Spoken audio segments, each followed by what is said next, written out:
Good morning mga kapapay. So panibagong video naman to. So kukuha po tayo ngayon ng lulutuin pang ulam ngayong tanghali. So mga kapapay, tara, kuha tayo ng dahon ng gabi.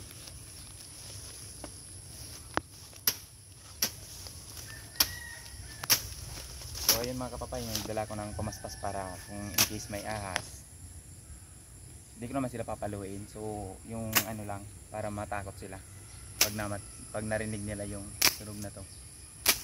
So ayan mga kapapay, gabi dito.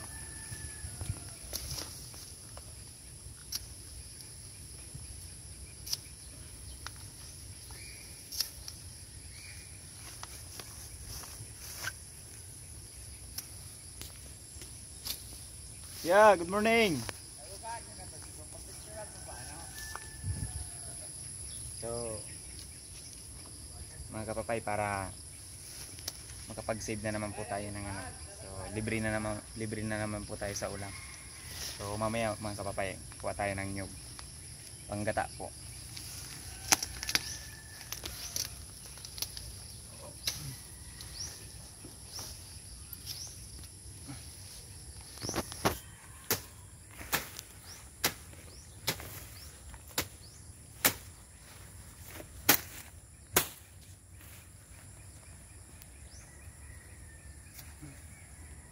Yun mga kapapay, latag po muna natin dito.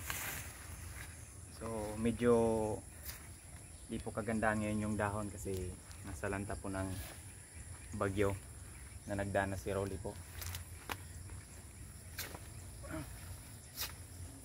So, salamat po sa Panginoon Diyos. Kahit paano din naman po naubos na napunit yung dahon nung hangin ni Rolly.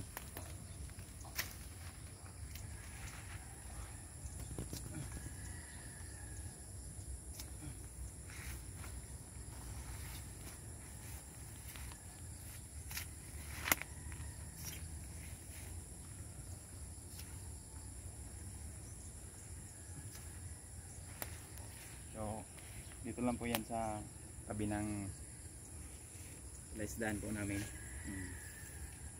fish pond.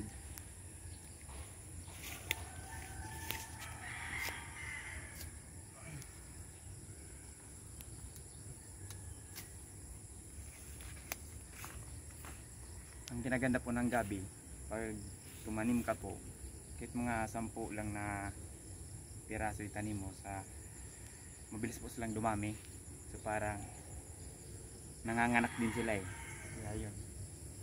Dito dati konti lang dito linagay namin, tinanim. So nang dumami sila pa.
Mga kapapay, pwede pa naman yung dahon, di pa naman masyadong punit, di pa naman masyadong na-damage.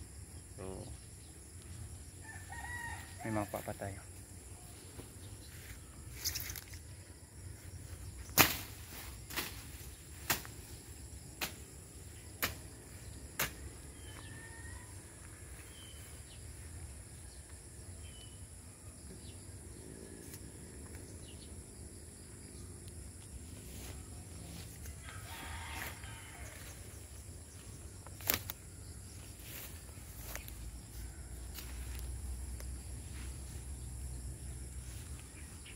So ayun mga kapapay, medyo madami-dami naman itong nakuha natin. So doon na rin tayo kapapay. So kukuha tayo ng nyug.